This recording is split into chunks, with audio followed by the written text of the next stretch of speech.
Muslim community in Cape Breton, on behalf of the Jamaat Ahmadiyya Cape Breton, we are honored your presence.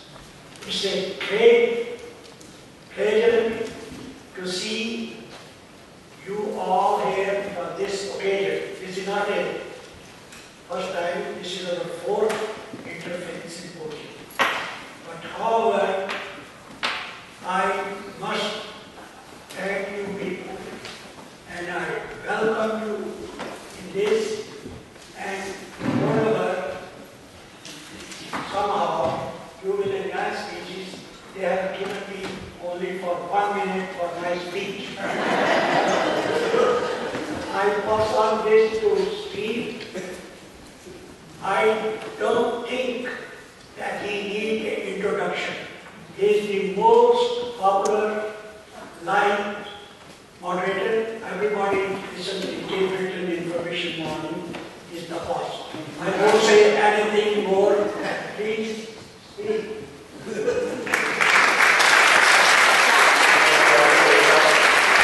I must be found the moderator because Dr. Khalifa only spoke for a minute. I must have the right magic words before we started. Thank you, Dr. Khalifa, for the very warm and heartfelt introduction. Welcome, everybody, to the Interfaith Symposium 2012. I'm Steve Sullivan, the host of Information Morning on CBC Radio in Cape Breton, and I'm pleased to be your moderator again this year. We did this last year, and I'm pleased to be here again and honored to be asked to be your MC for the evening. And thanks so much for coming out on a rainy Saturday night.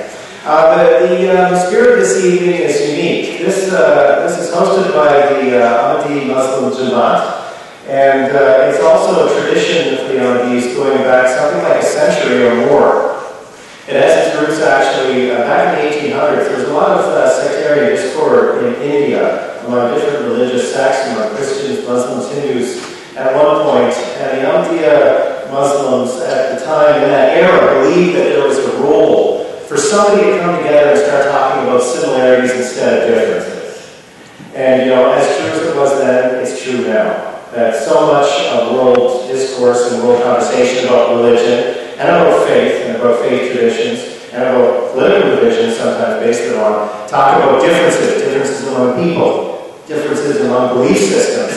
But what these Interfaith Symposia try to do is concentrate on similarities, or at least concentrate on empathy and mutual education in an atmosphere of informality and respect, which is what we're going to do here tonight. So it's fun to be doing this again. It's also an interesting tradition that the Ahmadiyya Muslim Jamaat here in Sydney partners with an organization of a different faith, tonight's the United Protestant Church in Sydney River. Beautiful setting, and so lovely to be here today. Thank you very much for hosting us.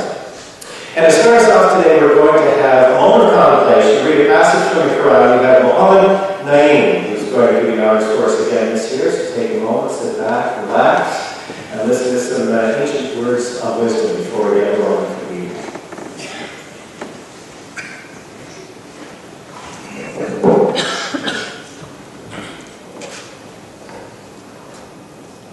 I'm going to read a verse of chapter 2, which is called Surah Al-Baqarah, verse number 256 in front of you.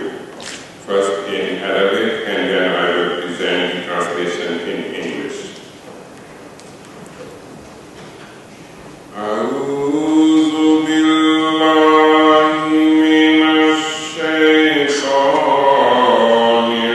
rajim.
God, but He, be living, be self-subsisting, and all-sustaining. Slumber seizes him not, nor sleep. To him belongs whatsoever in the heaven and whatsoever in the earth. Who is he that will intercede with him except by his permission? Who is he that will intercede with him except by his permission? He knows what is before them and what is behind them, and they encompass nothing of his knowledge except what he pleases. His knowledge extends over the heavens and the earth, and the care of them burdens him not. And he is be high, be great. That's lovely. I know many of you are members of the congregation at the United Protestant Church. That's not usually the book you see being read at this program on Saturdays and Sundays. So it's a sign of things to come through the evening as perhaps we have eyes opened and some new ideas exchange. The Ahmadiyya Muslims have been doing this in Canada since the 90s, and there are more than 100 different symposia taking place all across Canada in churches and halls and in organizations just like this for the last 10 or 15 years. So this is part of a tradition, and the Ahmadiyya Muslim Jamaat in Sydney has hosted a number of these over the years as well, with different speakers, different topics, and different concentrations. Last year we talked about freedom of conscience was the focus for the evening. This year, the topic of discussion is the existence of God. That's the jumping off point for each of our speakers. And among the guidelines that we give to our speakers is that the idea behind tonight is not to cast aspersions on other religions, or necessarily to highlight differences. It's to talk about the source of your faith and the way your faith is put into your daily life. And, or, could be the lack of faith, because this year, for the first time, we have someone representing an atheistic point of view. The organizers thought it would be pertinent this year, because the topic is on the existence of God, to hear from a non-believer. And I personally think that points to the openness and welcomeness of this organization and this event, that they have been able to recruit someone and invite someone in who's not had the same kind of faith tradition as the other speakers tonight. So that's kind of an interesting little interesting little thing this year that's a little different from past years. And welcome us tonight. We're going to hear from Dan Company, who's your host this evening at the United Protestant Church.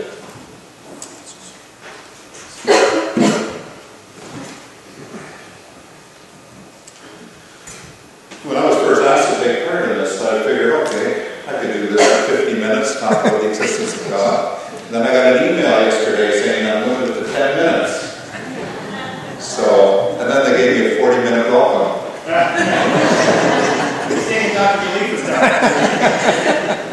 Actually, on behalf of the session and the congregation of the United Protestant Church of City River, I would like to invite you and welcome every one of you to our place of worship, to the center of our community, our heart. I think it's really fitting. The United Protestant Church City River was formed of 5 different groups, 5 different faiths within the Christian church, and which is why we call ourselves the United Protestant. And we're expanding that now to include different faiths, different life experiences. Welcome, everybody.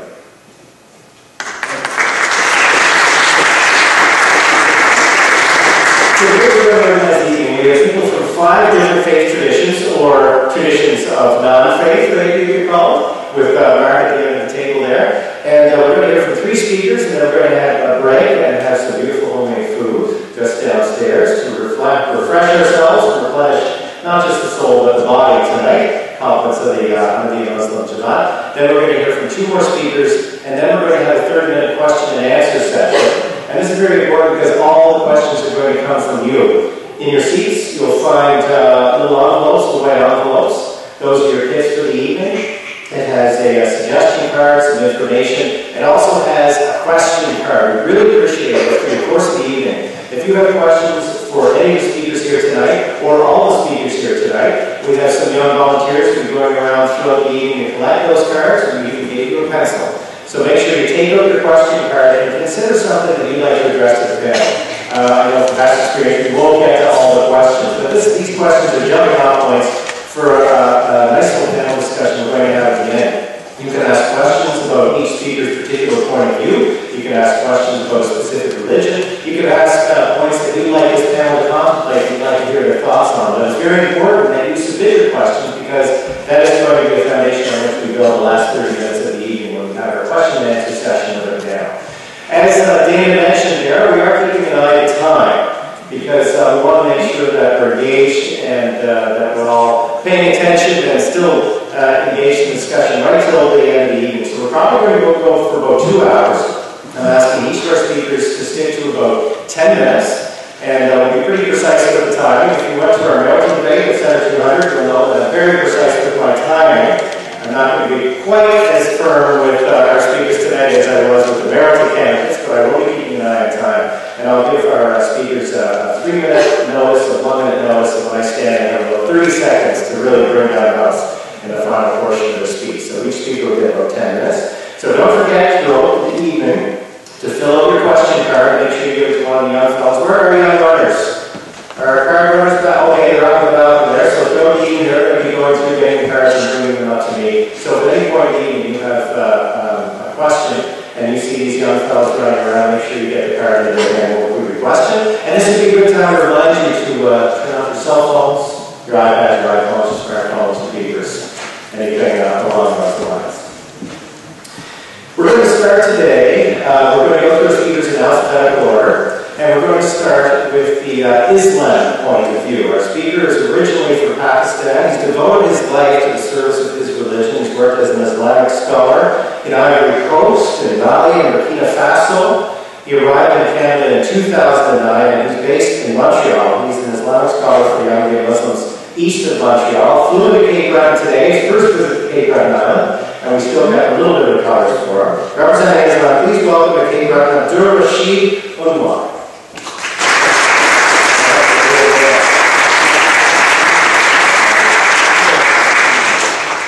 And he needs PowerPoint, so we have devoted that entire podium to him and his birthdays.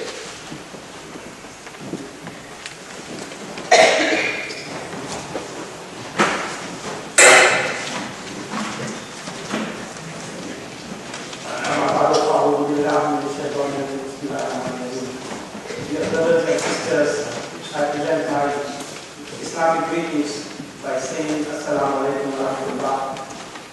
May peace and blessings of Allah be upon you. Today we have this topic, existence of God. We can understand that topic two ways. First, as confirmation that God exists. Secondly, as interrogation. Is or does God exist? Both ways we have to deal with this question or this phrase. According to me, the word existence is related to God.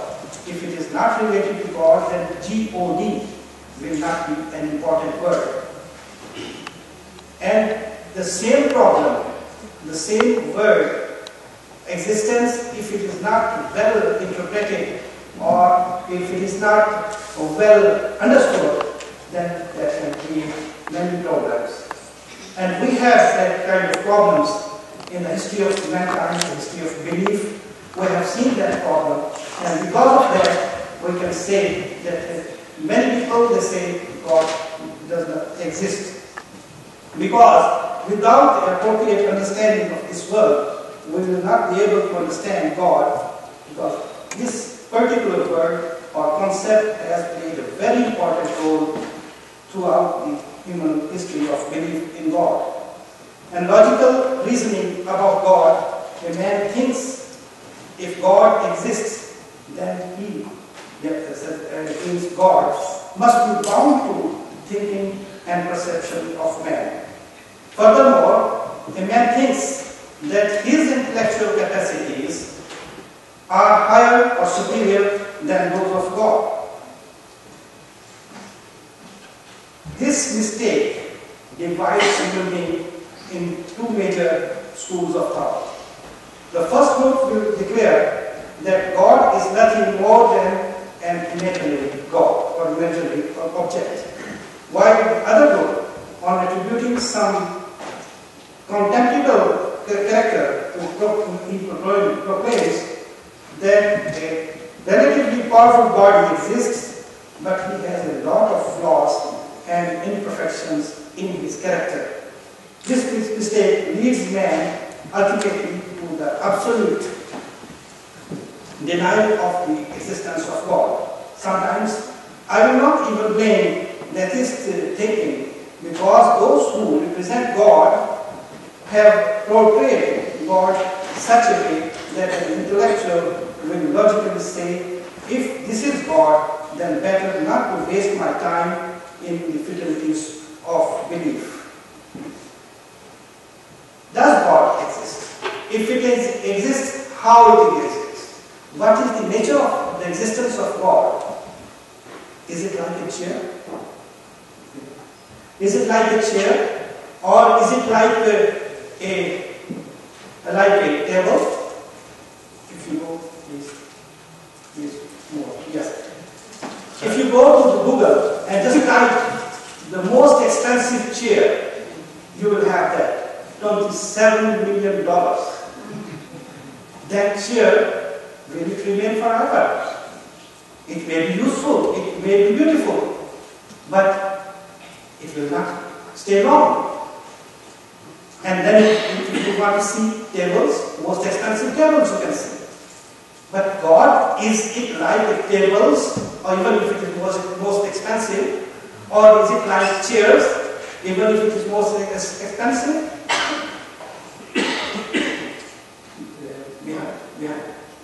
Yes, you will see that kind of chairs can go. Their beauty can be finished, and someday it will be finished. But God is not like that. It is different from these kind of things. If God can be like that man, you know all, Alexander the Great, how powerful he was, and he was called immortal. In the Museum of Switzerland and others, you can see that kind of image. Is God like that man? No. He is different. In Islam, we use the word Allah for God. Generally, we understand God the same way. But without attributes of God, the word God has no importance. And that attributes which are explained in the Holy Quran, we can understand. Yes, please. We can understand that the Quran has explained this in a very clear manner. Quran says God is unique. There is nobody else who can be like God. He is ever living. He is self-sustaining. He is all-sustaining. Slumbers he is not, nor sleep. To him belongs whatsoever in the heavens and whatsoever is in the earth. He knows what is before them and what is behind them, and they encompasses nothing if his knowledge except what he pleases. You understand? These are the qualities which Islam describes that a God or that entity that we consider it should have. You can give another name, you can say that it is that or that person, but if he has all these qualities, that is the body, that is the entity we mean by God. Then Quran says that eyes cannot reach him. He reaches to the eyes. Because if an entity is so important, so big, our eyes can see it in a very limited way. So God says whatever the eyes can catch, can reach, to that point that he shows himself to the eyes. Yes. God is known through his attributes, as I said. He has countless attributes. And all these attributes which can be useful for a man are described in the Holy Quran. Generally, we can say there are 101 or 104 attributes which are mentioned in the Holy Quran.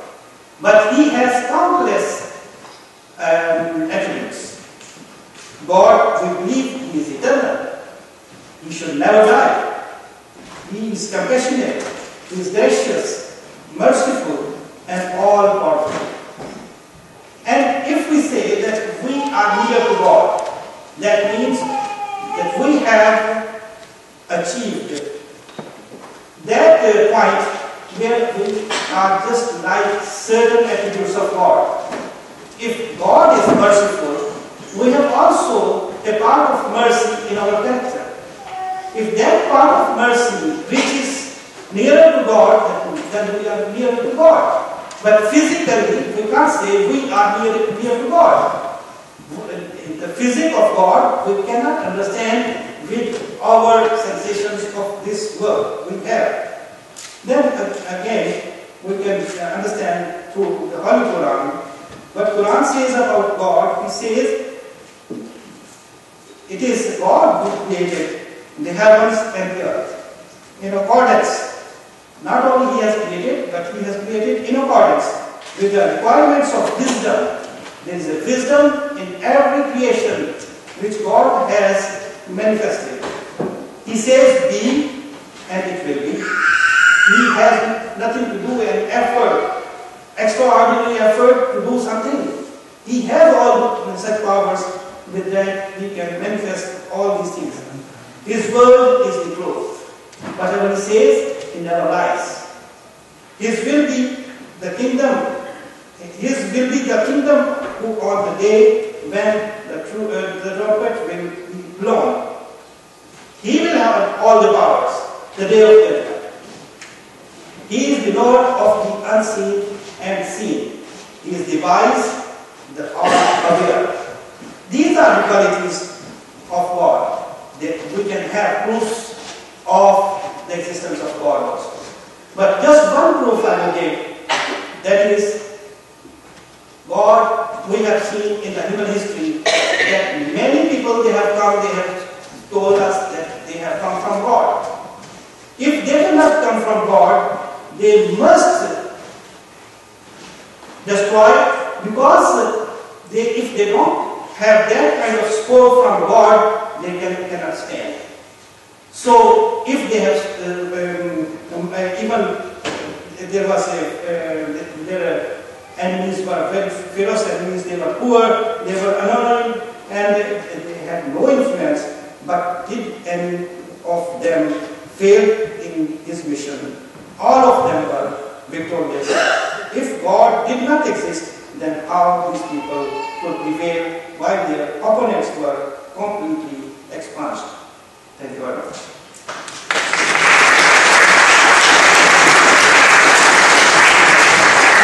Thank you very much. Perfect timing as well.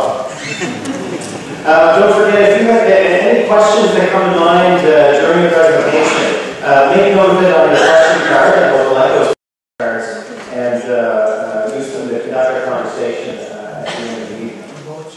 Up next, we're going to hear from a representative of the Christian point of view.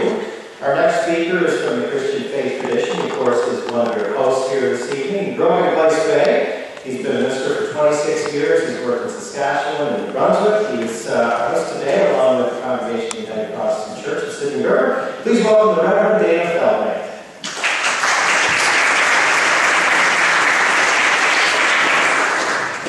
Forgot to mention one of my biggest accomplishments was I was one of Dr. Khalifa's patients when I was a little dog.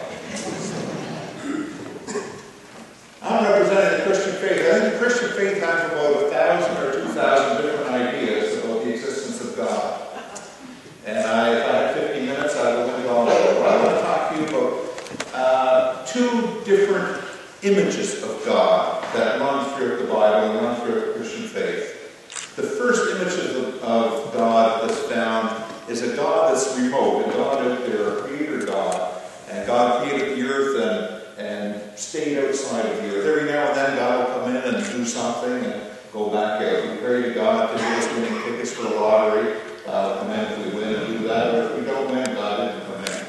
But there's a God out there. God is a God of judgment. God is a king. We refer to him as a king. God is somebody out there that we are under. We are under. And that image of God relates to Christianity in the sense that sin then becomes what we do or we don't do that this God wants us to do. Sin becomes all the shoulds. Okay? Our God is the ruler and we have to do what we need to do in order to be Christian, in order to be under God. God judges us. What we shouldn't do, what we do. We should do what we should do and not do what we shouldn't do. Salvation is translated as being able to ask forgiveness when we do something we shouldn't do or don't do something we shouldn't do, and God forgives us.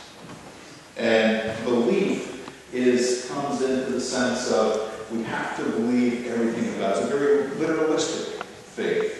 We have to believe everything that God says. And we have all kinds of doctrine, and we have all kinds of dogma that tells us what we're supposed to believe and what we're not supposed to believe. Down through the years of Christendom, that's been the major idea of God. And people either believe in God because they believe that God, or they believe those things, those doctrines, or they don't believe in God because they don't believe those doctrines. But there's another image of God that's not so far away. That image of God is a God in relationship to us. And the images that come in the Bible are God is a mother hen, brooding over her chicks. God is a shepherd looking after the sheep. And we are the chicks and we are the sheep. The image of Jesus and the Our Father prayer, that best translation of that isn't Father, which is kind of a distant word, but Daddy is probably a better image in the English language. And Jesus is praying to the Father's Daddy. Daddy. There's a relationship there. There is an intimacy there that a closer God than a faraway God gives us. That intimacy, it's hard to do this in 10 minutes. That intimacy, that definition, I guess, would be more of a spirit. God is seen more as a spirit, or God is seen more as the sacred. Those two words become synonymous with God. The sacred.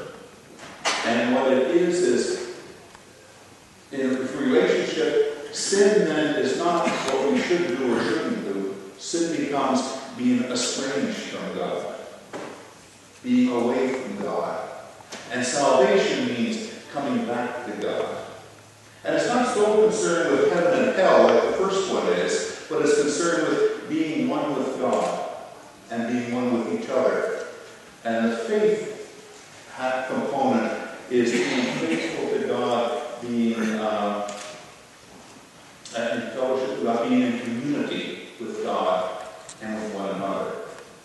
And I can't speak for all Christendom, but that's what I believe. That what happens is we need to concentrate on the community, the spirit, the sacred God. And when we can do that, we feel God's presence and we feel part of it. Marcus Ford, a Christian theologian, talks about thin spaces, thin places where we encounter God.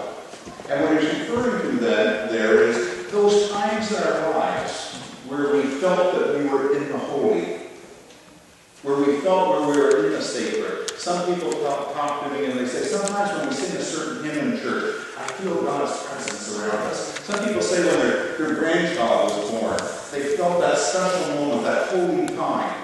Some people talk about when they're walking through the woods in the cathedral of the pine trees. They feel God's presence and they feel in a sacred place, almost like Moses taking the shoes off with the burning bush. They felt something special, something different, something extraordinary. Extraordinary. This spirit God, this God as spirit, this God as sacred, is a God that's with us always. With us always. And sometimes we can enter God's presence, or as Jesus says, we can enter God's kingdom, or we can enter God's dream, and be part of something greater than we are, be part of something of God's community, God's family. And I think I got a whole bunch more time, don't I? 4.5 minutes.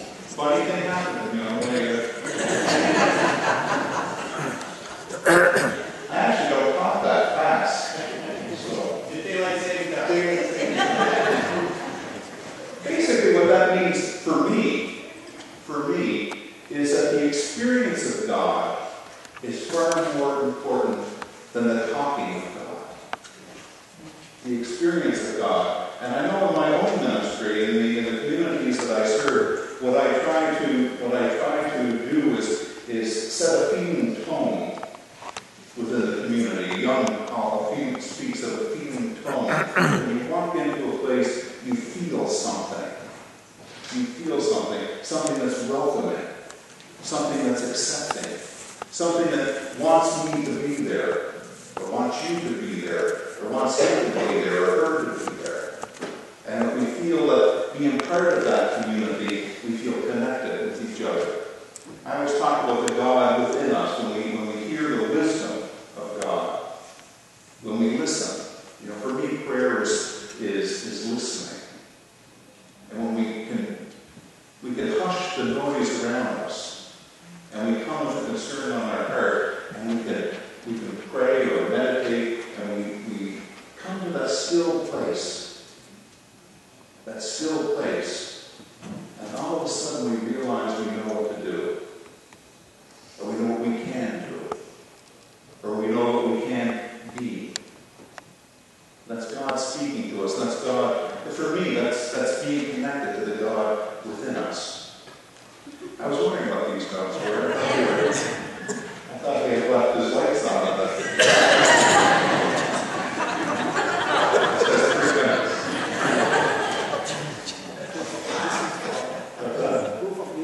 Proof of the existence of God.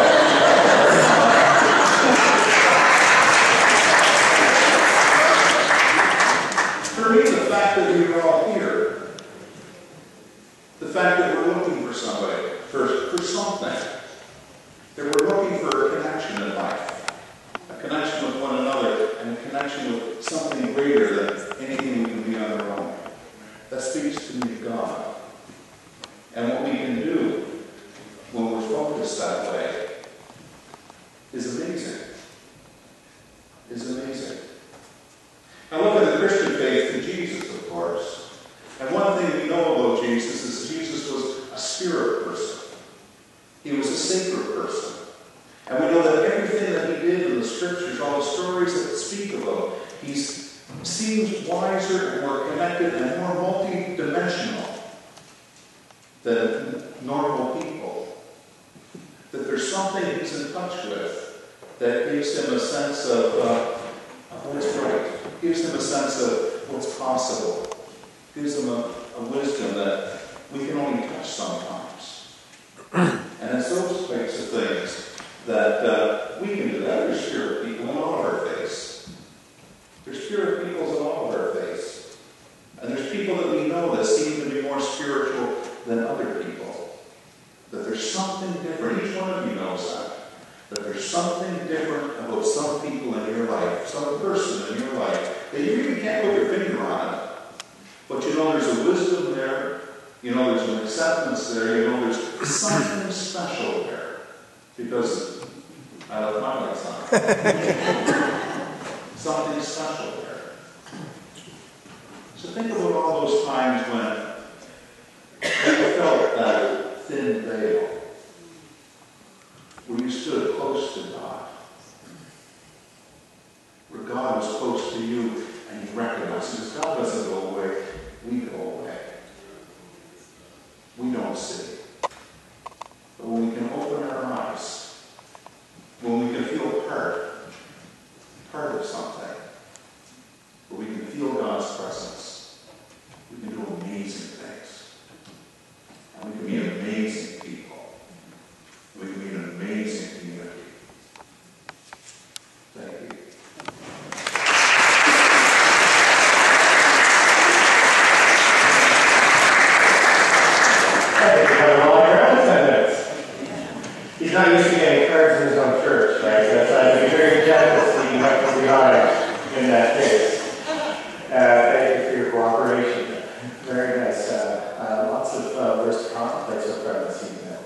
Don't forget, we have some good-looking young people wandering around waiting for your questions. If you have a question that occurs to you, fill out the question card and send it up front, and we'll involve it in the question and answer period in a minute. We're going to have another speaker before we break for some sustenance provided by the Ahmadiyya Muslim Jamaat. We're going to hear next from the point of view of Sikhism. We're going to hear from someone who came to Cape Breton 47 years ago. He's an educator, he's a psychotherapist, a former director of guidance at the Marconi campus of the Nova Scotia Community College. He's a thoughtful adherent by birth and by choice of Sikhism. Please welcome Guru Singh Jala.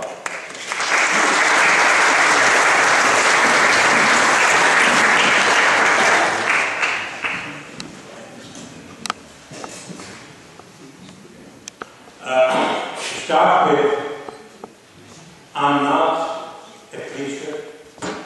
I'm not even a baptized Sikh. I'm a layperson of the Sikh community. The whole Sikh community is sitting on the front row. There are 6 people in the crowd, and one of them is missing. They didn't remember in their home. That was it. And that is the total community of Sikhs in Cape Breton Island that I am from. Maybe most of you do not know what Sikhism is. There's another one sitting at the back. So let me explain to you. It is a religion which is around 500 years old, starting in India. There is a population of about 30 million people, and about 2% of all Indians living abroad are Sikhs. The philosophy of Sikhism is very simple. Maybe I'll speak what I understand, and if I make certain remarks which are not incongruous or consistent with the Sikh philosophy, I apologize to start with. Now, Sikhism uncompromisingly is monotheistic. They believe in only one creator, and they call him Vaheguru. The word Vaheguru means the wondrous enlightenment. God, according to Sikhism, is indescribable, but he is knowable and he is perceivable. God is both transcendent and immanent. You cannot see God, but you see his creation. But what happens? Because Indian philosophy and religions coexist together. There is traditions of Hinduism which have come to Sikhism, traditions of Islam which have come to Sikhism, but they do not describe in full the philosophy of Sikhism. The first passage of Sri Guru Granth Sahib, let me explain. Guru Granth Sahib is the holy book of Sikhs. We do not worship any idols. But people who have joined from Hinduism, they still do. Because they are Sikhs. I am not a good representation of a Sikh. I don't have a beard. I don't wear a turban. I don't carry on short hair, but I believe in the philosophy of Sikhism. As I said, Sikh believe that God is transcendent. He is there, but he cannot be described. If somebody asks me, how can I realize God? So there is a saying, Qadar ka Qudrat, Qudrat ka Qadar. But please don't confuse the creator with the creation. There are a lot of saints, a lot of people who have divine wisdom, they come and they preach.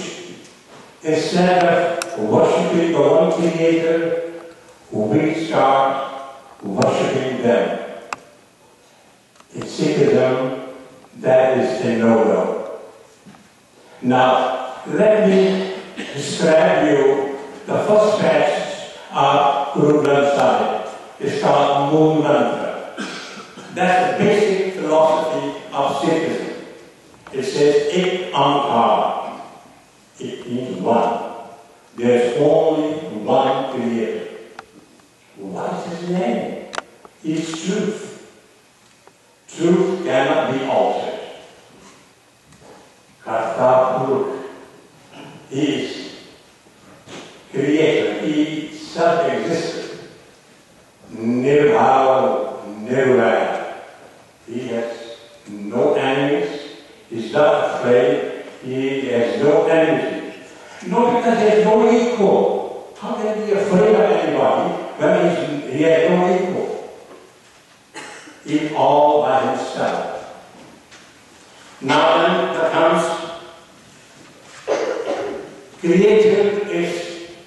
Creator being personified. He's timeless. He is the ultimate reality. Now how can you worship Him now? When you cannot see Him, when you cannot describe Him, how can you worship Him? You love His creation. Ek Pita, Ekas Ehambara. There's only one Creator, only one Father, and we are all His children. If you love His creation, you love the Creator. It's as simple as this. Now, there are no medicants. It's not a life of being a recluse. There's no asceticism. There are no pilgrimages recommended or condoned by the Sikh gurus. There's no even a concept of hell and heaven.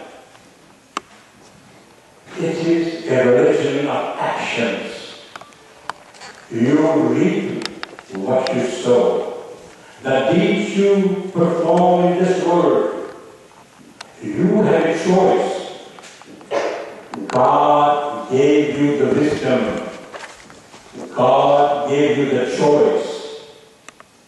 If you act properly, you will be rewarded in this world. There's no concept of life hereafter. Now, how can we live or become one with, how can we realize? There are two basic concepts in Sikhism. Number one is His grace, and number two is divine will. With His grace and divine will, when we pray, oh the Creator, oh the Sustainer, oh the Destroyer of life, give me the courage, give me the wisdom to know how to live within your will. Will is not alterable.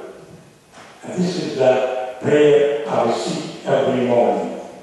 Give me the wisdom to love your creation. Give me the wisdom that I am contented whatever happens to me. I got to go forward. There's no backward in Sikh religion. They do not condone.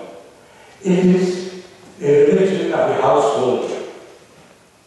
You will not see any Sabbath, monks, or nuns in Sikh religion. You are to perform three duties. Kirtan, one chakra, and Nam chakra. That means you make a living by honest doing in this world. And you share the earnings with people who are less privileged than you. When you you go to a Sikh Gurudwara, we have no privilege, we have no priestly class. Anybody, we have, it's a very universal message, it's equality. A woman can come here and talk about Sikhism. A woman can perform the ceremony whichever we perform on the birth or name ceremony, which are not necessary, which are not condoned. So women have equal rights. I think Guru Nanak was one of the first person who was endowed with divine wisdom, who showed why women should not be respected. They are the one who give birth to the prophets. They are the one who gives birth to all people in this world. So this way it started. Sati was very prevalent during the time of Guru Nanak. He is the one who spoke against it. Sati is one who is separated from the mind. He is the one who is not contented in heaven. Thank you. Is there any questions?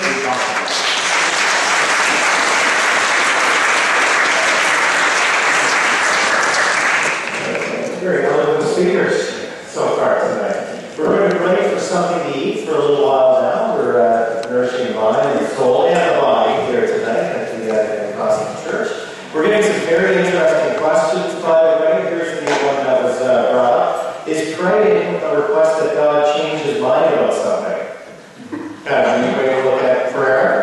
Also, it's interesting with what Mr. Dollar was saying there about the role of women in Sikhism, that several questions have come in about the role of women in different faith traditions and different organized religions. So anything that sparks your mind, take a moment to fill out the question card, shoot a break, we won't get to everyone, but they'll help to feed the kind of conversation we're going to have in the last 30 minutes of the evening. We're going to go break for 20 minutes now. We go to the foyer, go to the left and down the stairs, and someone will direct you where the food is, and we'll meet you back here in about 20 minutes or so. Thank you very much for your attention.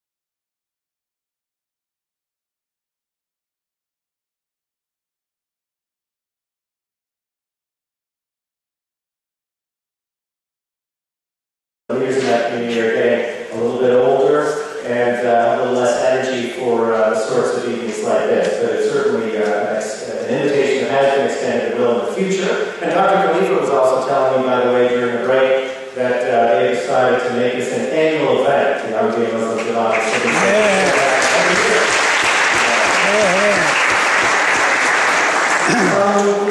Our next speaker is going to be a bit of a departure for the evening. So we've had a few of them so far over the years in the Interfaith Symposium over the years hosted by the Ahmadiyys in Cape Breton. This is a bit of a departure because in the past the focus has been on kind of not paying so much attention to differences among religions and paying more attention to what might unite people of faith and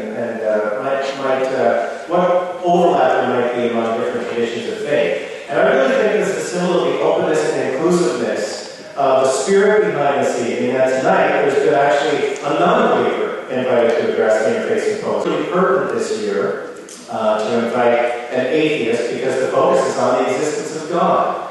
And it might be interesting to hear the point of view of someone who doesn't necessarily share the same point of view of the other people on the panel. And it was really good if you would agree to do this because he's certainly the odd person known on this panel in some ways. He's a smart fellow. He's from Blake's Bay. We have a couple of Blake's Bayers. No wonder there's a bit of talking. It's hard to keep Blake's Bayers to 10 minutes, but they're doing a good job so far. And he works for the Nova Scotia Property Council. He's a business Development Officer for Nova Scotia Cooperative Council. He's a former president of JCI, the Junior Chamber International in Cape Breton and Sydney. He also, I interviewed him on our program several times. I interviewed him on our program perhaps one of the most recent times is because he went on a volunteer mission to Sri Lanka and plans to be more involved with international development and international issues. We also selected him as one of our Cape Breton leaders of the next generation. We did a series of interviews a couple of falls ago on the young people that we think are going to help define the public conversation on this island in the next 20 to 30 years. And he was one of the interviews that we did during that series. So to give us a little bit of insight into the values of adherents of atheism, please welcome someone who calls himself a secular humanist, Mark Sparrow.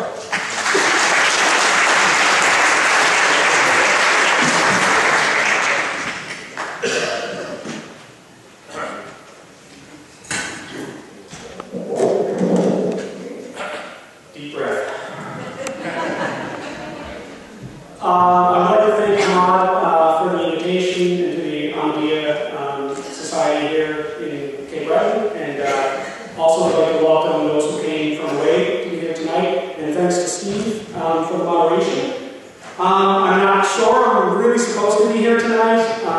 The whole thing of surprised to be invited, I guess I should say, because we know these sessions are interfaith sessions. And as an atheist, which I am, that's the word that I do use to describe my position, my views on life, the world, we fall outside of faith. And I had a gentleman on my way to the toilet tell me, no, you have faith. and I said, well, he said, you know, humanity, and I said, yes, I do. I have faith in people, the way that you have hope in people, and that kind of stuff. But I guess the key difference is I don't have faith in what we refer to as the supernatural world, what we refer to as a God or something like that. So hopefully atheism, the fact that we're non-believers is not news to anybody here. That should be probably already understood. But we also often get confused with being a belief system in itself, atheism. And the best way to clarify that, I would say that it's not a belief system, that atheism is a religion like off is a TV station. So it does not subscribe. Where we choose none of the above. That's the position that we come from. But we do have a lot in common. We have a lot in common with everybody in this room.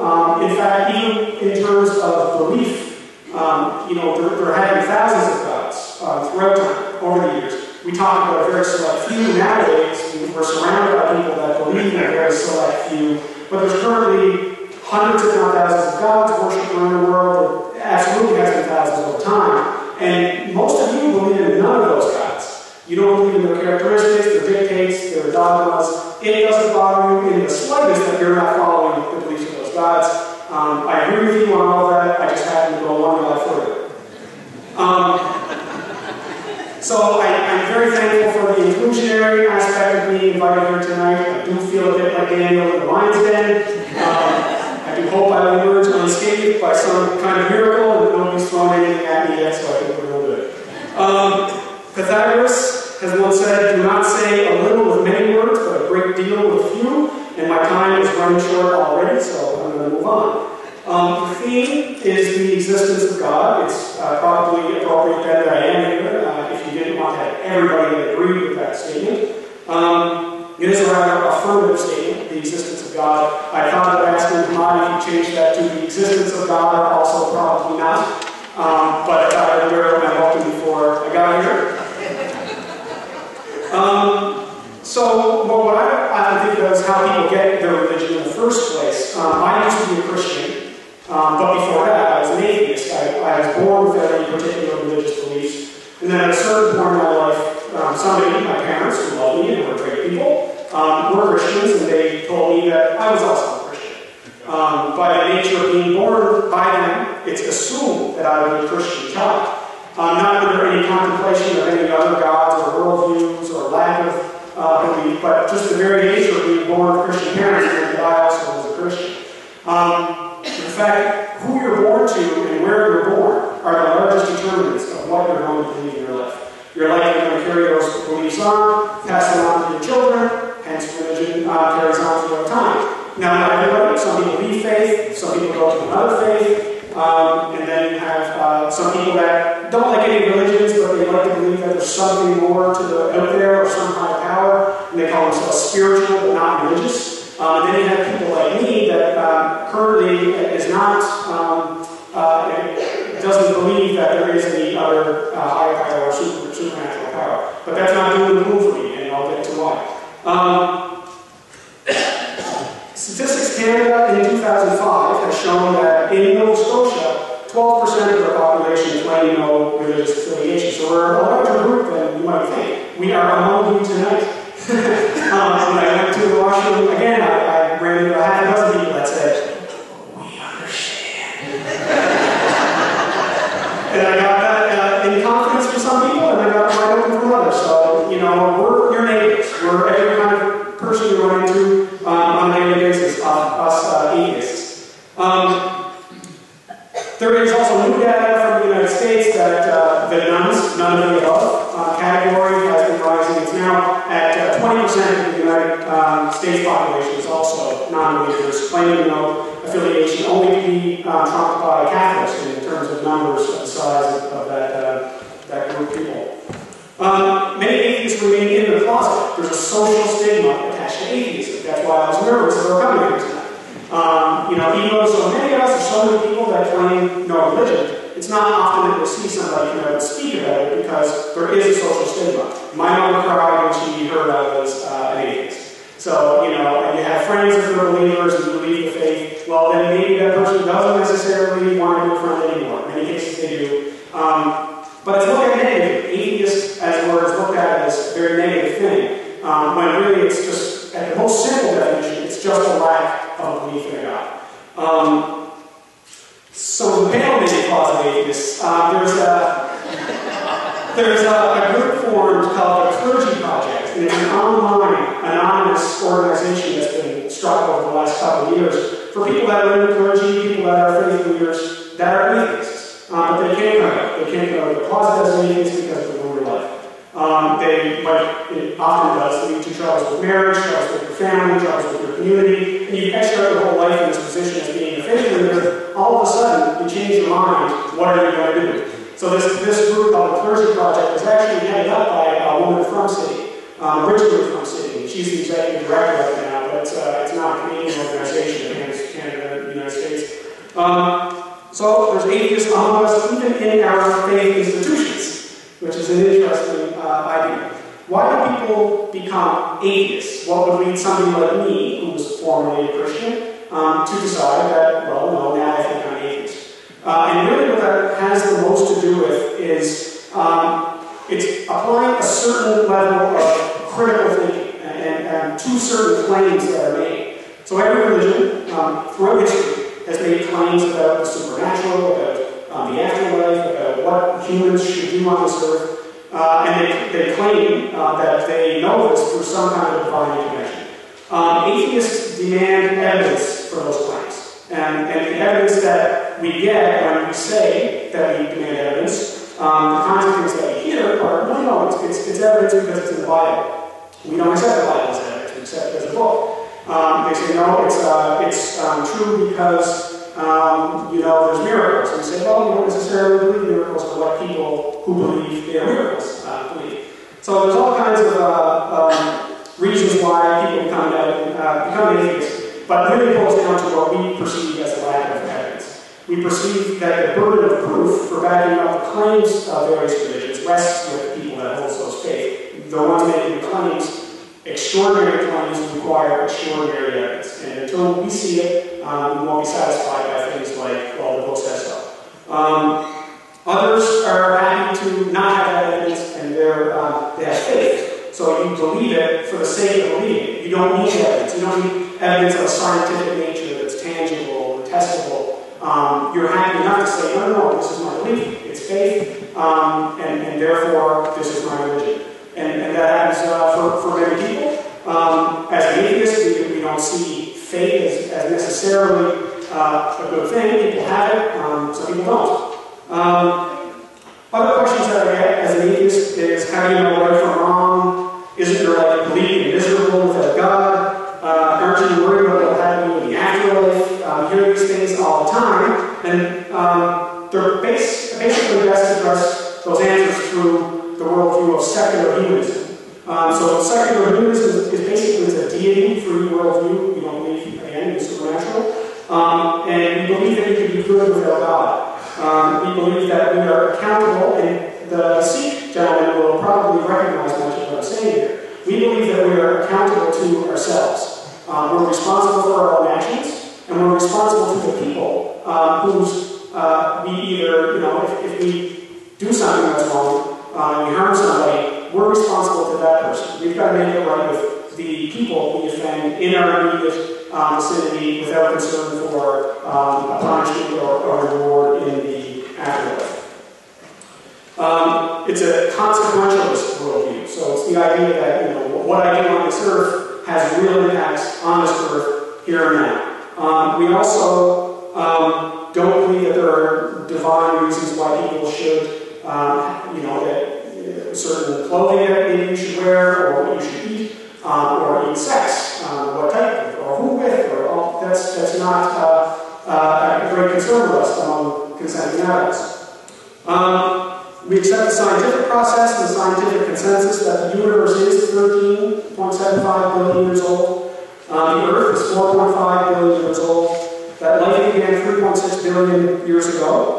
And that modern humans, as we are now, evolved sometime around 200,000 years ago. And that we'll one day become extinct. We'll become extinct just like every other organization. 99% of all the organisms that have ever lived on Earth have become extinct. We will become one of those organisms. After we're extinct, our sun will explode in about 5 billion years from now. We'll swallow up this planet. This is what we know through the scientific method. We are, in the big picture, relatively insignificant, but in the small picture, in the here and now, we're incredibly significant. And we have an impact on all of those around us in what we say and what we do. I'll probably leave during the last minute on a quote from a well-known great secular humanist about the nature of the universe. It's a quote from Carl Sagan, and it says, "The nitrogen in our DNA, the calcium in our teeth, the iron in our blood, and the carbon in our apple pies were made in the interiors of glassy stars. We are made of star stuff." So it's obviously quite the contrast between the creation story that you might hear from other religious faiths. But beyond all the odds, somehow we end up here, and we're all here to enjoy it. So thank you very much.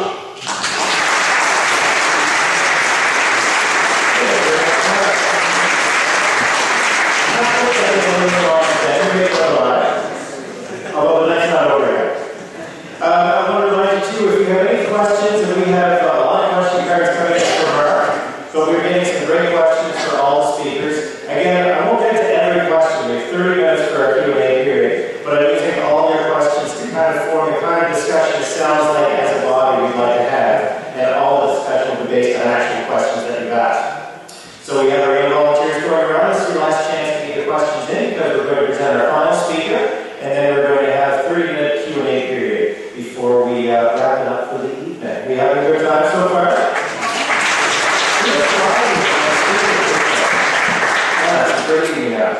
Our final speaker is going to talk to us a little bit about Iqbal's spirituality. He has been an addictions counselor, a mentor too. He's a father and a grandfather. He calls himself a keeper of the lodge and a keeper of fire. Many of his neighbors give him the title of elder. And talking about the existence of God through the prism of the Iqbal spiritual tradition, please welcome Lawrence Wells.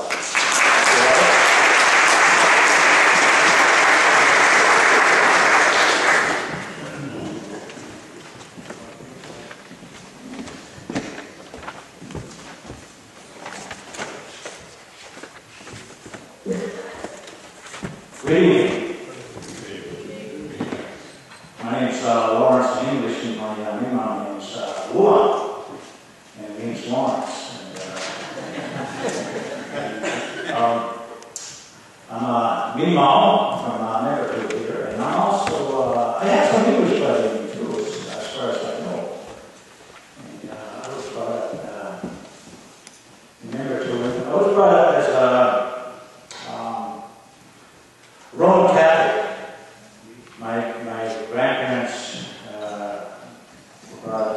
And that's how I remember my teachings had started out. And over the years, you know, I can go back, way back to the time when we moved up to Memberton, where we had the reserve was here in Melbourne Beach on Kings Road, where there used to be a castle. And because our people were kicked out of there because they were unsightly by the railroad, and there was a lot of prejudice in that time. And when we moved up to the reserve, nothing ever worked out over here, except for maybe Dr. Berry, because he helped the ladies. But my teachings go back, but you know, during the time when I grew up, I was forced into this organized religion of Roman Catholics. And over the years and time growing up in the community, and politics, I moved out and went on to other things. And then I was always a traditional person.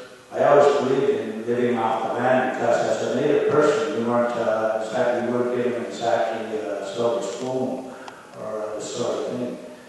And taking the jobs of high-risk jobs, like I was a mine worker, a construction worker, a welder, a truck driver. You know, I've done a lot of things that were risky because, you know, that's the only job that was offered in the days, you know. And over time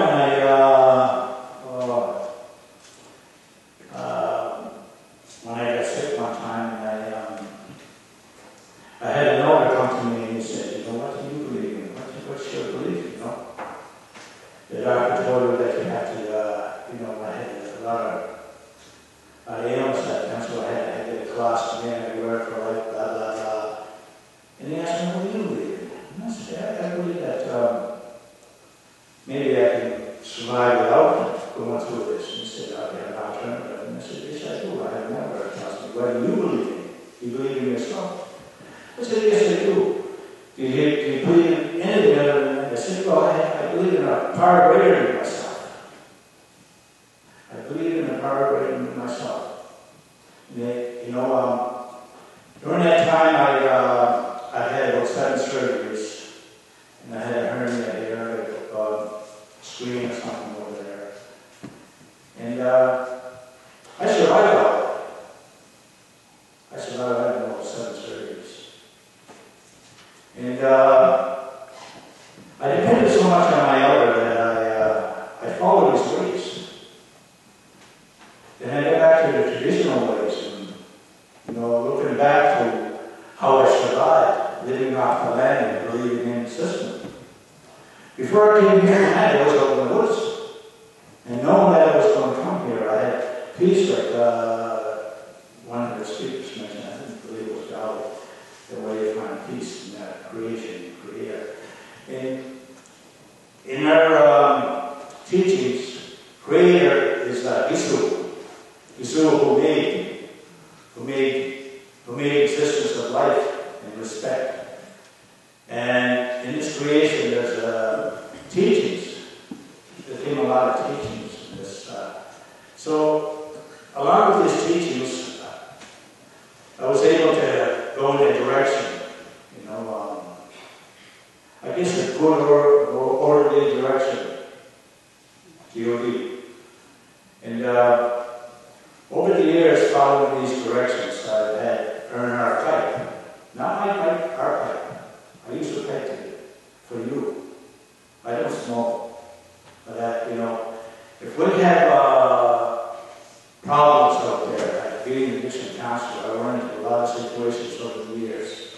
And somebody comes to you with one of the questions, what do you want to feel comfortable? And what's your belief system? And you believe it. And you know, I'm not going to tell them, you know, if you believe in this, you know, or don't believe in that. All I'm there is to give an orderly direction and save somebody or help somebody. And that's the direction I got from my elders. And my heart wanted to help this person. Whoever it is, no matter who they are, where they come from. You know, in our lives, we respect life people when they come. It represents a woman, Mother Earth. And most people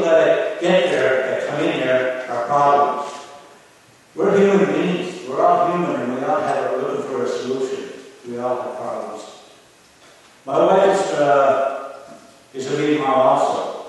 And she went to residential school. When she went to residential school, you know, I don't know, you hear a lot about the residential school. I heard so much about the residential school that I was affected. I didn't go to residential school, but my wife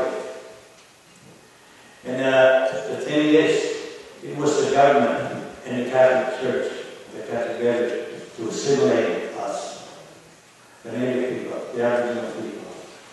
It goes back in history because we were outside. And you know, there were so many things that were done to our people. The mistreatment of our culture, the loss of language, the loss of our land we're still fighting for. You know, even Kings Road and all this area, that was our fishing territories, all the land, waters, and there's so much over there. I wasn't even going to bring that up, so we're talking my elder here. And he said, you know, we have to speak about these things that affect you.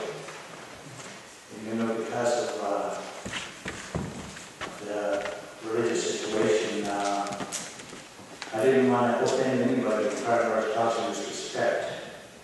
And 7 sacred teachings: love, respect, truth, honesty, humility, love.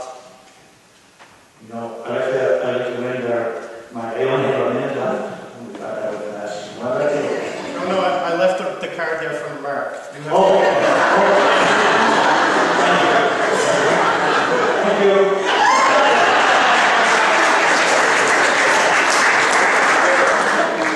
I'd like to say after University Prayer that Chief Ed George passed down to us, you know, when it goes something like this. And it tells a lot of our culture across the waters, across the land. O Great Spirit, whose voice I hear in the wind, and whose breath gives life to all the world, hear me. I come to you as one of your many children. I'm small and weak, and I need your strength and courage. May I walk in beauty and never behold the red and purple sunset. Make my hands respect the things that you have made, and my ears sharp to hear your voice. Make me wise, so that I may know your teachings, and the lessons that are hidden under the leaf and rock. Give me the strength of your spirit, not to be superior to my brothers and my sisters, but to fight my greatest enemy, myself. So when life fades like the setting sun, my spirit will come to you without change, the hope. In our culture, we respect our women. You know, when we have our sweat lives, they represent the moon of Mother Earth. Grandmother Moon, we respect the moon. And you know, we respect our women. They're the light givers of the land. Now, as I always say here, they're givers of our next philosophers, our future youth, our future leaders, our future speakers. I thank you all for listening to me tonight. And may the good spirits follow you in your journey. Well, all of you. Thank you.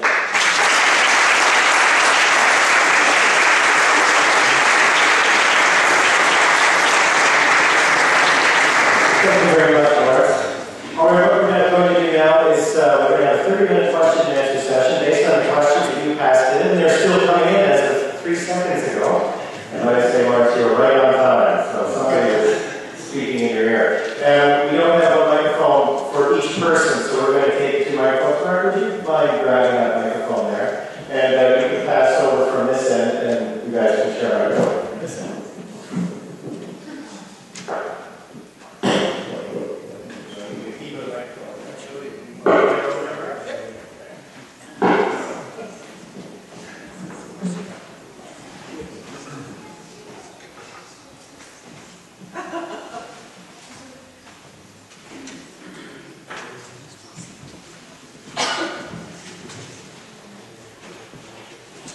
Just have to collect myself.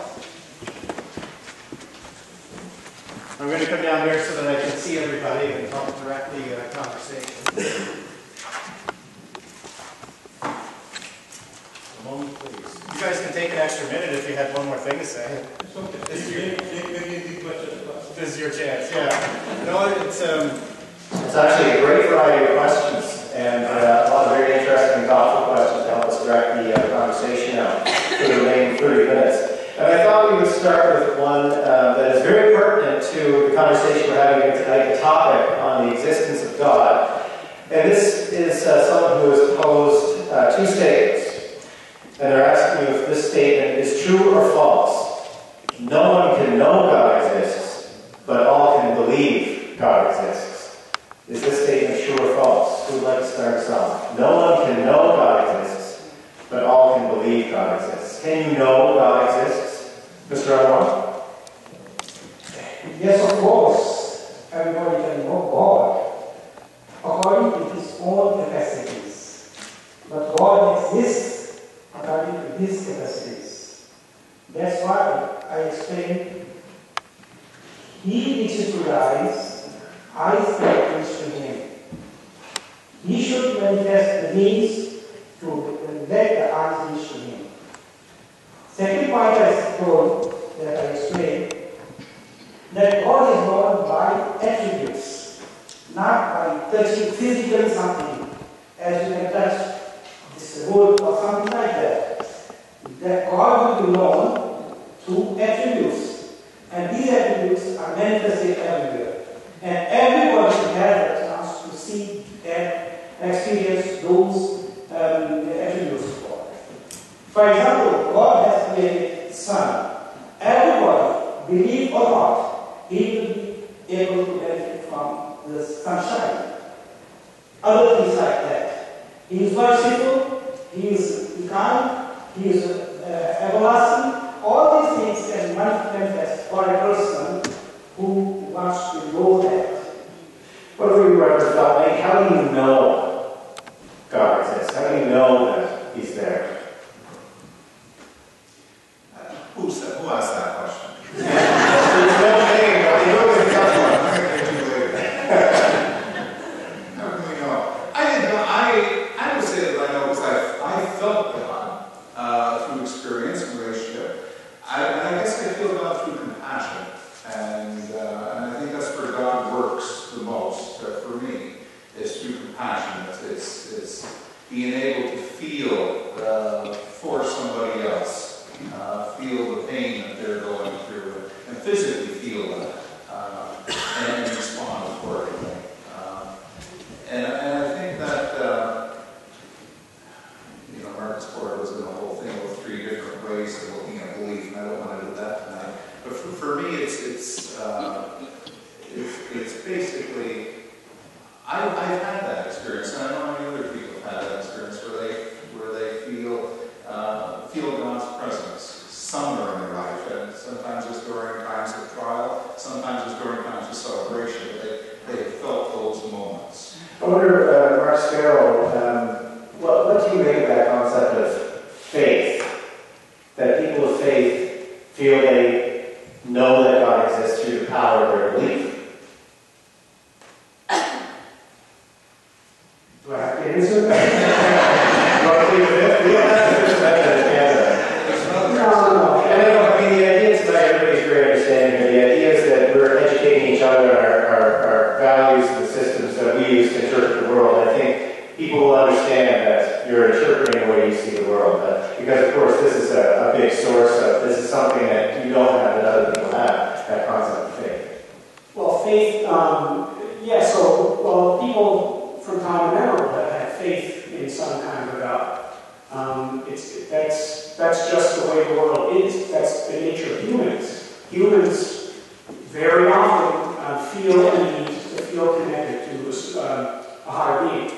From my perspective, I think that's more of a psychological element of being a human. I think the desire to even have faith, the desire to feel connected to something higher, I believe, is an innate human, I would say an idea, but a concept, a philosophy, or psychology. I don't feel like I need to have, obviously. But the idea of believing in something because you want to, and therefore, but then when you get to the point where you say, well, therefore I know it's true because I have faith in it. Then that's, I guess, where I would say, if I were debating, which I did not come here today, I would say, well, it's one thing to have faith and have that belief, but to claim the particular faith that you have is the absolute truth, and therefore the others are not and the non-believers are not. That to me, I would ask for some pretty significant evidence. And may not surprise you that a lot of the questions are for the atheists on our panel this evening. We'll get to a couple more later. We don't have time for all of them, but I appreciate you answering that. I'm not necessarily going to direct every question at every member of the panel, but anytime anyone has something to say, please just catch my eye and we'll pass you over the microphone. Here I'm just looking for one phrase answer. This is just a neat question, and I thought I'd let each of you give me an answer on it. And then we'll move on to the next one. We don't have to have a lot of discussion on this one, but this person, Patrick Campbell, wrote asking, can you give an example of a work of art, a novel, a painting, a piece of music that best represents your belief? A piece of art. A piece of art, like a novel, painting, a piece of music that represents your belief. First thing that comes to mind. We're not going to test you on it later. Go ahead, Mr. Armand. I don't think that our beliefs are based on human creations. Neither as far as technology is concerned, neither as far as something which is made by man is concerned. According to Islam, all beliefs should be based on the sayings and teachings of God. For that reason, if there is a music or there is something that is created by man, that should not be a part of your belief. Is there something, though, that's created by man that touches you? That is a representation, a kind of relationship you have with faith? Again, we're not saying you're basing your faith on it. It could be a movie. It could be a piece of music. Maybe I'll let you think about it. It is satisfied. Something which is created by man, that is different. But being a part of faith, that is different. You may be satisfied with the movie. There is something that is created by a man, as I showed you one chair, that is created by a man, that fascinates you. That is different. But being a part of faith, that means we are talking of religion this time, and that all these bases are according to the teachings of God Almighty. What about you, Lawrence Wells? Is there a piece of art or a work of art that you think kind of represents the way you see your relationship with God, spirituality? I can look up there and be eye to eye with someone and they have a return smile. That's a big art. And when I see that, I remember my teachings of the seven sacred teachings. We all exist in this room. We all share it. We all use it. That's art. And that's connection. Like Mark said, connection.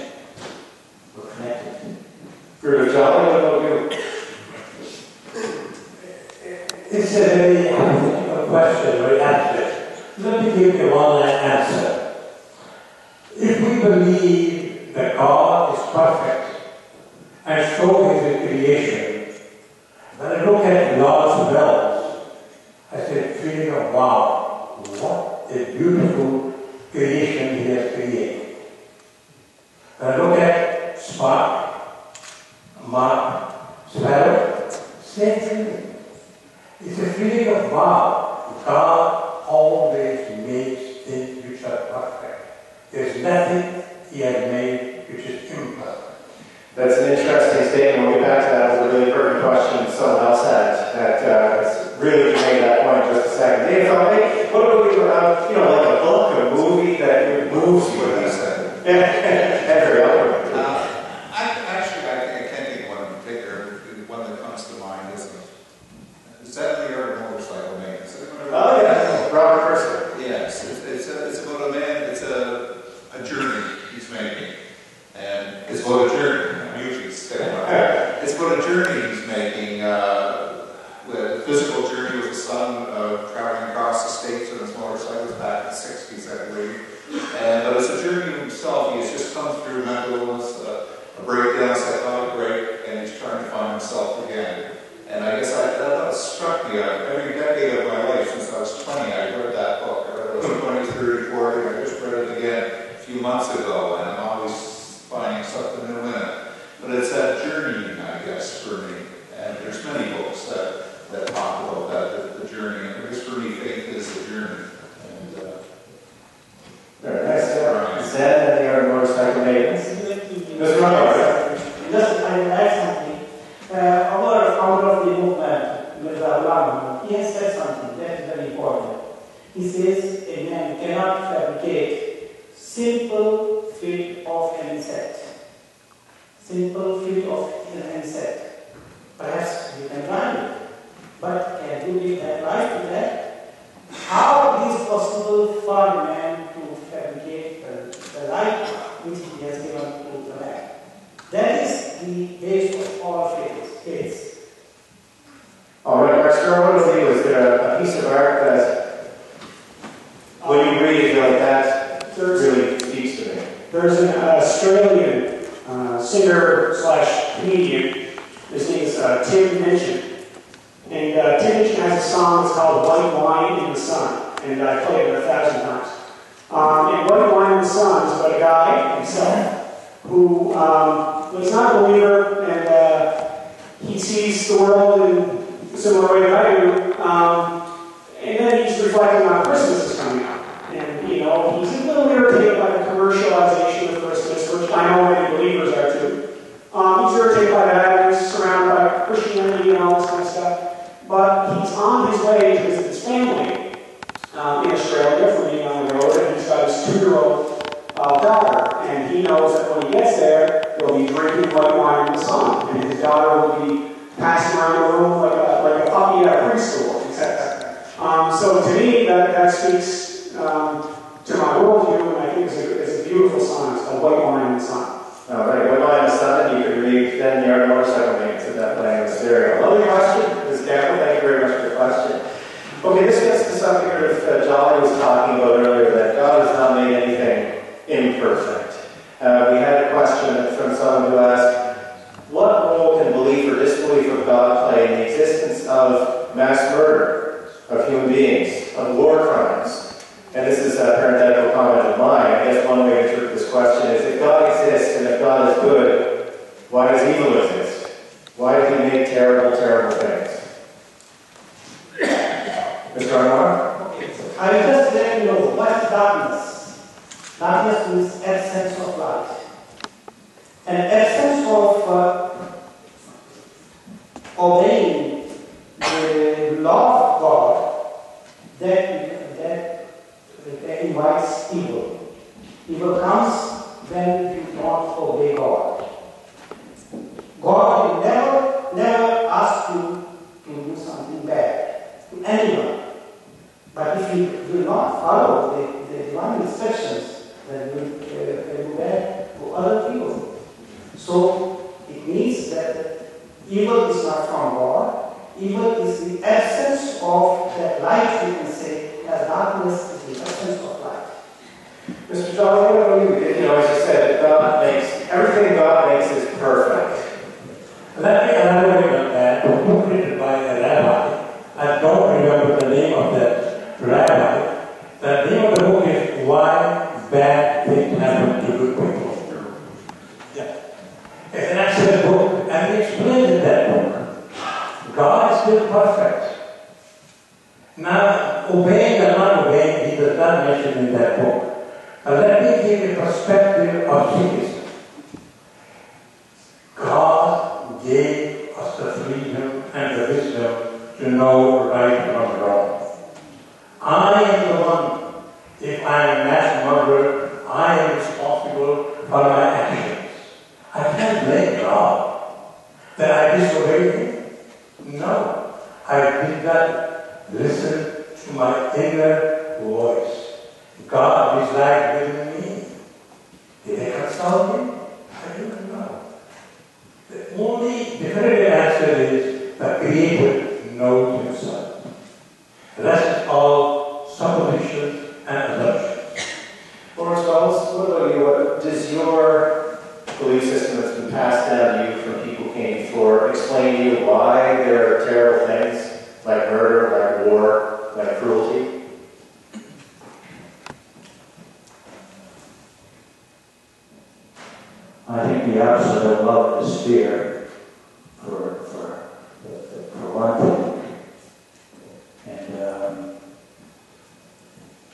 people were taught to control others. And I think that was the only way they knew it, to have some control. And I think in time, it depends on the individual, I guess, you know, what a good orderly direction is. If you don't follow good orderly directions, you're not gonna be a perfect person yourself, you know. Connected to the good orderly direction yourself. Evil comes from the desire to impose your will on others, taking away others' liberty. Is that what you mean? What was that again? You were saying that evil is often rooted in the desire of people to control other people. I think evil exists as a challenge. When people are doing good, it exists today in so many forms. When somebody's doing good, there's always a jealousy because people are doing good. It's another form. I see that in even in communities where when people are starting to try themselves and jealousy. In our communities, there's a lot of jealousy. And even in a community where when people are starting to excel or do well, there are somebody who's trying to move back down. Because in life there's a balance. And there's always someone there to try to upset the balance. So, Dave, finally on that point, they're tough questions. It is a tough question. Well, why does that choice exist to choose between being good to people and being bad to people? Why didn't God, if there is God, say, everybody has roses and sunshine forever? Actually, I saw something on the internet the other day. It said something like, everything happens for a reason, and sometimes that reason is you're stupid.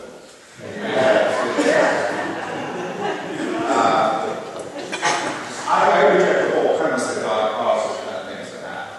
I think stuff happens, and God is working in the world to help us deal with the stuff that happens to us, and stuff happens to all of us. No one gets through this world scot-free, we all know that. And it's the compassion of God that working within a community, God works, supporting each other, helping each other. That's where we see God in the world. I reject the whole premise that God causes bad things to happen. All right, and one more comment, we're going to move on this one. As the last part we have just asked, that is very interesting. I think that why there is a choice given for evil. It is just to reward a person, that he should deserve the reward. As you have to appear in an exam to have your master degree or any other degree, there you have to suffer, you have to prepare. And then if you do good, then you pass your exams and you deserve your degree. The same way, God also gives us that degree.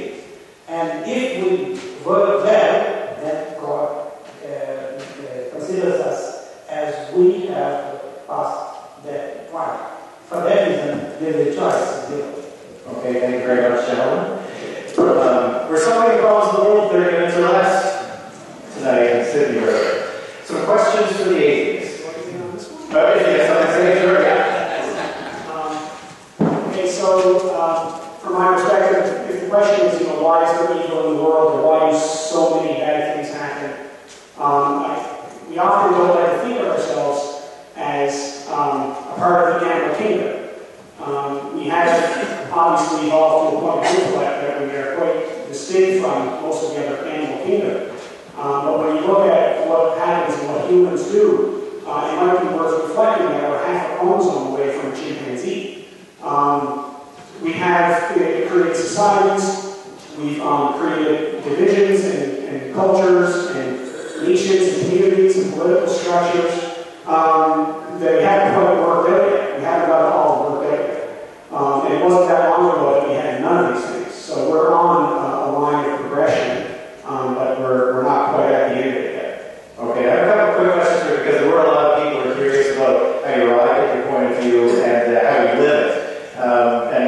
ask them all, but just to ask a couple of quick ones.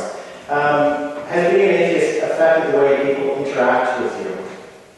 Not at all. Actually, I mean, I get funny questions from that every now and then, but I don't really, actually, it doesn't come up very often. I mean, I'm not at work telling talking about atheism. I'm not having playing poker with my buddies and talking about atheism.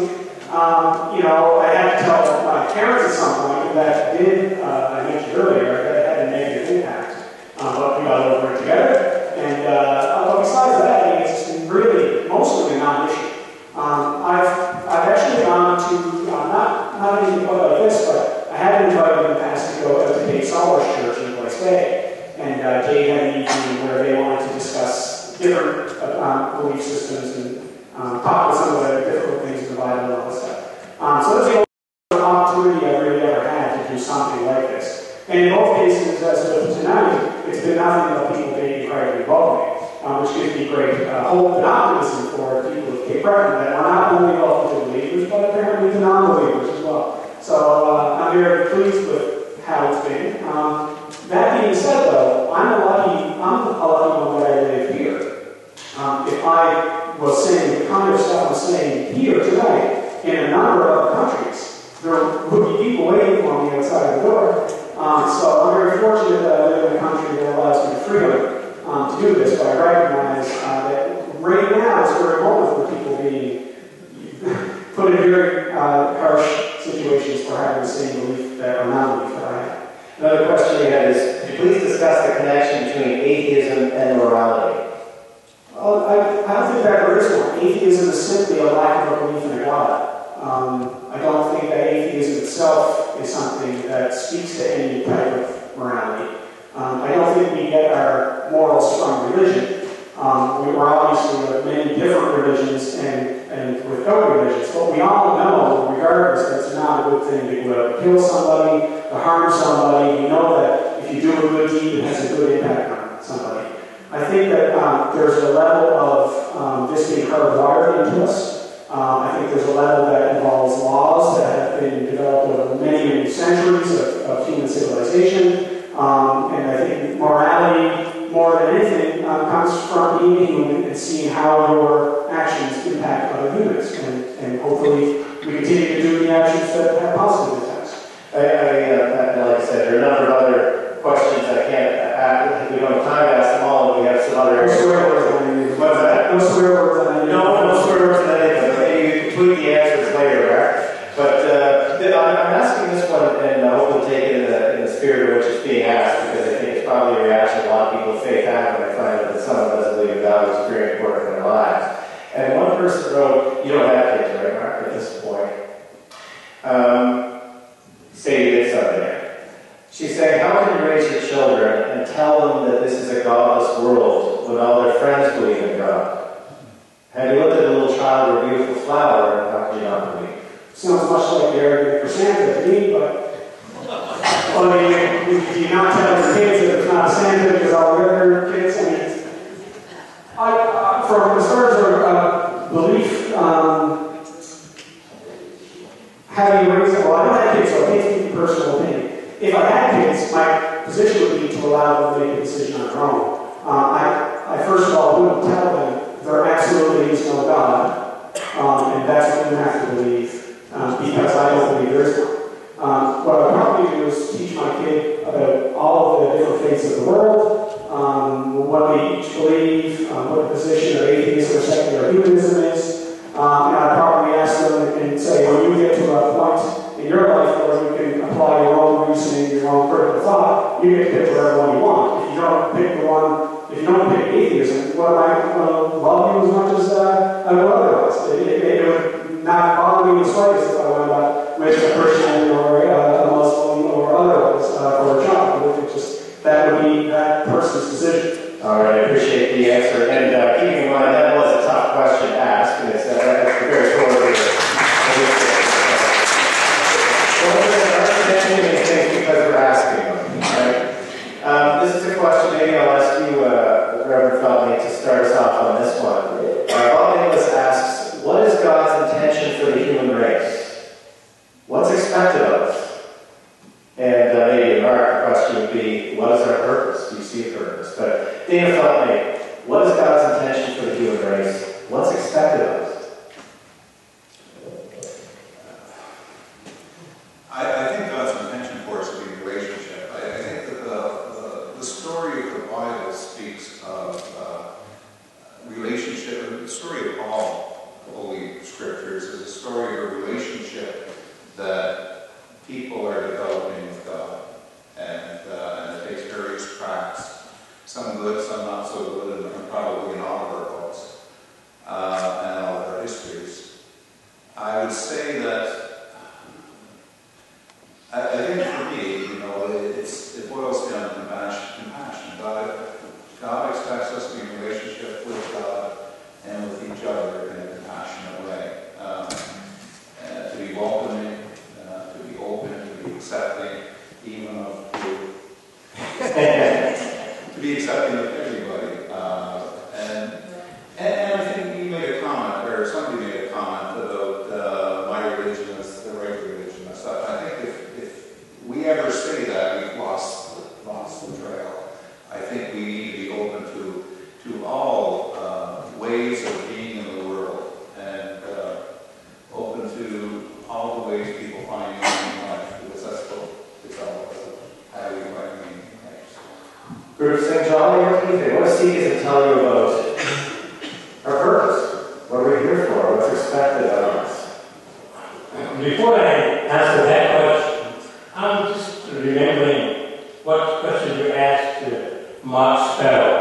Mm-hmm. If you don't belong to an organized religion, are you immoral? They're not synonymous. The question was, how will you teach morality if you don't believe in God? So they're not synonymous. You can, how do you raise your children when you don't believe in God? The children may be His, but they are not Him. They have their own personalities. What He has to do to encourage them to have critical thinking. As he was raised in a family who were all Catholics, and some switch came on, he became an atheist. Same children will find their own answers to their own questions. Now the question you asked, what was the question?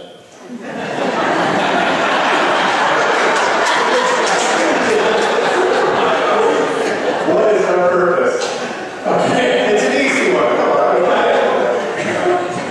What's God's intention for the human race? It's like I'm getting old. That's one of the questions. So now let me answer the question. What is my purpose? According to 6 Scripture, we got to incorporate the attributes of Creator. He's kind, He's loving, He's compassionate. My purpose is to develop those attributes in me and share with His creation. Whether they're human, whether they're non-human, I must respect His creation. And that's my purpose. Another purpose, He says, Ke janam ve'alim patanga. This human life is a special privilege for me to sing His praises and to be with Him. That's our scripture. All right, we are starting to approach the final minutes of our Q&A session. Lawrence Wells, what about you? What do you think? Your faith and faith system tells you about why we're here and God's intention for the human race.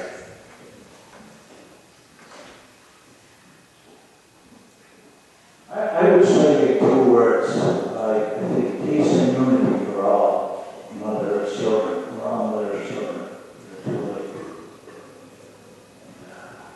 All of the creatures, whether they're warrior, whether they're physician, whether they're fly,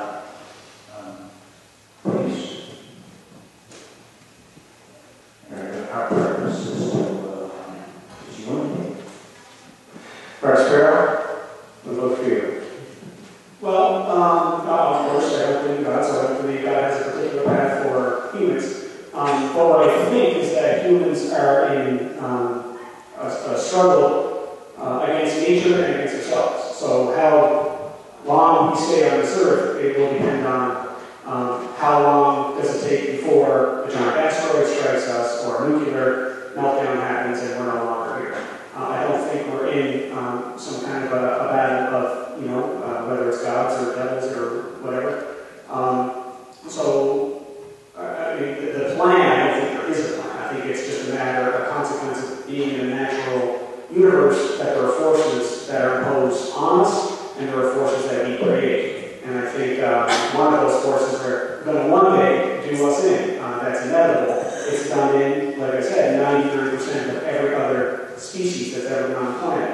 Our time will come as a species of humans, and we won't be here anymore. Mr. Anwar? Yes, first of all, we have asked what is the purpose or the purpose of being here. Our purpose of being here is to become like God. We cannot become God, but we can become like God. That means that we can have, according to our capacities, the attributes of God. As He is merciful, we also can become merciful according to our capacities. Secondly, you have asked what is the relationship between the human rights and God. Teaching of Islam have two parts. First is rights of God, and second is rights of human beings.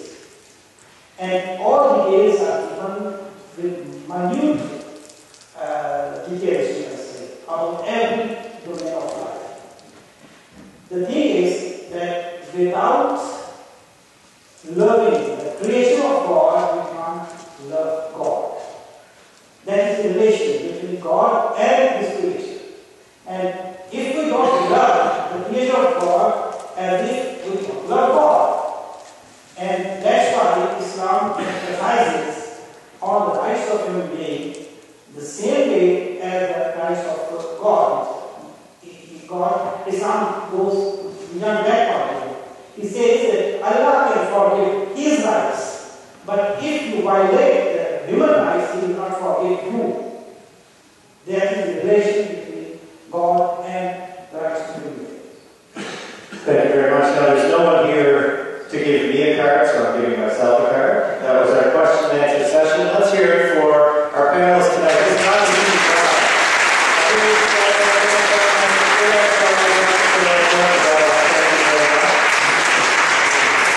Before we wrap up, we're going to have a couple of closing remarks from Ashraf Sayal. Mr. Sayal over here. There we go. Who is the regional president of the Ahmadiyya Muslims. I'll bring you right over here so they have a microphone. Yeah, so they have the microphones, right?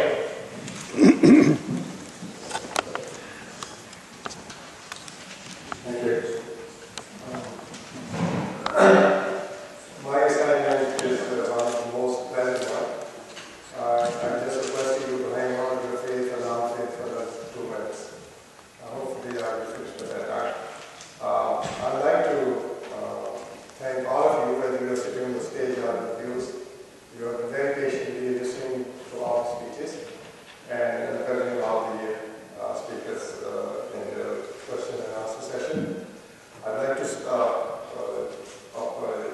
appreciate and thank all the speakers for their contribution. And special thanks for being the host for the evening for the day. Because it's not a very small commitment to offer your place for a dialogue like this. And I would also like to offer special thanks to our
extremists in each religion to exploit and hijack of a religion. So I think the silent majority which suffers the consequences of those extremisms, I think it's our responsibility to claim our faith back. So with those words, I thank you all again, and I give my mic back to the moderator for his last word.